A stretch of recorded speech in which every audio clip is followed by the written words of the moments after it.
Good morning, ladies and gentlemen. How's everyone doing today? Good, that's what I like to hear. Welcome everyone to our Flamingo Mingle. My name is Sarah. I am an educator here at the Indianapolis Zoo. Joining me are some of our keepers. You can see them around the circle wearing those awesome green shirts. Let's give them a wave because they're awesome. They're amazing and they take such good care of our birds here in the Flights of Fancy area. In just a moment, our flamingos will be coming out onto the visitor path to hang out with us this morning. But before they do, I have a couple things I'd like everyone to keep in mind. You may notice that we're in this nice big semicircle here, kind of acting like a human fence to keep our flamingos in this flamingo area. You may sit or stand in a semicircle, whichever you prefer. However, if you are sitting on the ground, please make sure you are sitting crisscross applesauce. If your legs are straight out in front of you, there's a chance that a flamingo may come by and trip. They're not as graceful as they look, and it's really not a pretty sight when they fall over. Another thing to keep in mind is that our flamingos are not like the cats and dogs we have at home. They do not like being touched. So we want to remember to keep our hands to ourselves.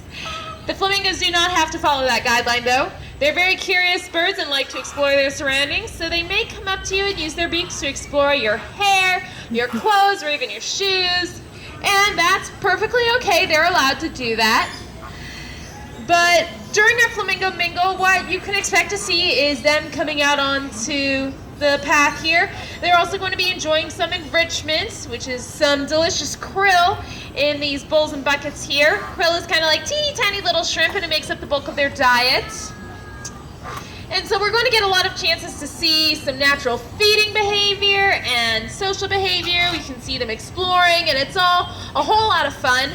And during that time, I want to encourage everyone to make observations.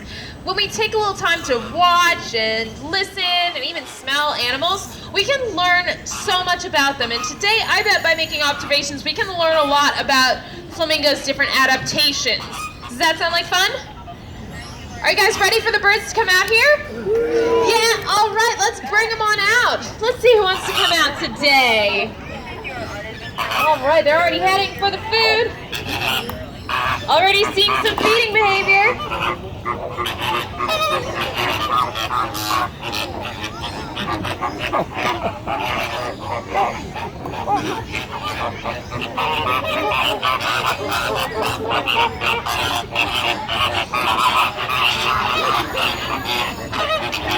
Well, you may see some of them getting a little territorial.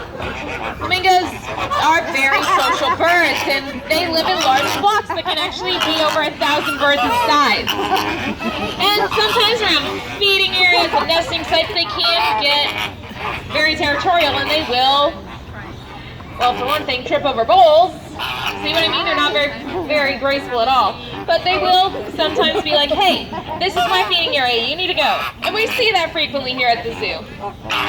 Yeah. I don't like them being like right in the face. Now, since flamingos do sometimes live in humongous flocks, fun fact, you can also call a flock of flamingos a flamboyance. Very fitting name for the thing. And within each flamboyance, they're going to use vocalizations to communicate with each other. Yeah, talk to her. Which I think we're hearing a lot of this morning. But they're also going to use body language. Sometimes you might see them marching, which is when they take off walking together in the same direction. You may see some flagging, which is when they turn their heads from side to side. It helps them see everything around them. And you may even see a wing salute, which is probably my favorite thing to see them do, where they stick their wings straight out to the side and make a whole lot of noise. It's pretty spectacular to see, and if I spot it, I'll be sure to point it out. Have you guys been making some good observations about the flamingos? Alright, I'm going to test your observation skills right now. Okay, sound good? Now, here's the thing about making observations. It's how scientists learn more about animals. And they usually start by asking themselves a question and then making observations to try and find the answer. So I'm going to ask you guys a question and see if you can find the answer. Are you ready? Are you ready? Yeah. What color are flamingos? Pink. Yes, that was a very easy scientific question. Oh, we have some marching going on right here. Look at that. Now, believe it or not, there is a reason that flamingos are pink. And it has to do with the food they eat.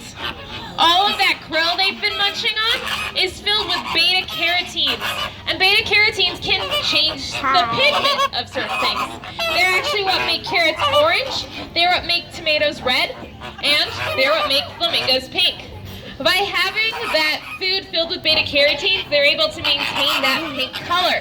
And when they molt their feathers and those feathers are no longer getting beta-carotenes, hi friend, those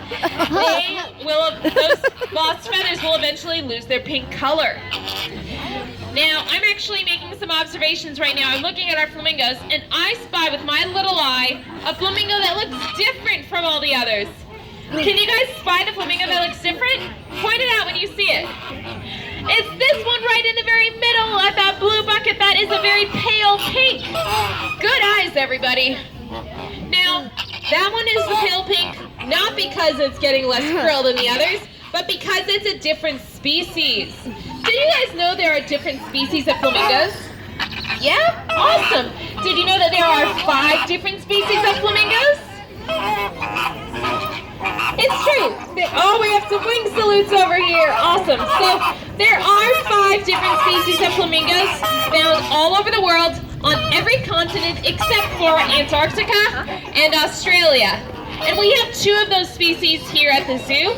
The really pale pink ones are called Chilean flamingos, and they are found in South America. And the really bright pink ones, like this one who's dragging the bowl around, are Caribbean flamingos. And can you guys guess where they're found? The Caribbean, that's right. And also up into Florida. So it's the only kind of flamingo you can find in North America. Pretty cool, huh?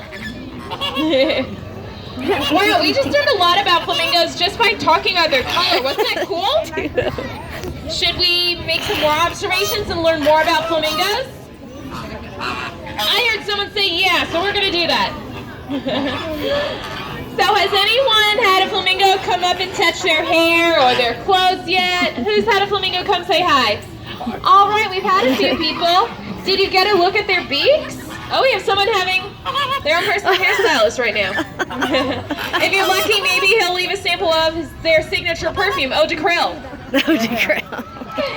But in all seriousness, flamingos have really unusual beaks compared to other birds around the world. It's because they are specialist feeders. This means they're only going to eat certain types of food in certain habitats. They are aquatic birds, so they're only going to be eating food that they find in the water.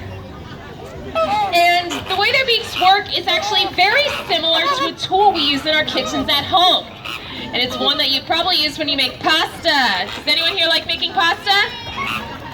I love making pasta. It's probably my favorite food. I actually made some yesterday. It was delicious. But what do you have to do when you're done cooking the pasta? You have to drain the water, that's right. And you would use something like a strainer or a colander to separate the water from the pasta. And that's exactly what a flamingo's beak does. They have what we call a filter beak.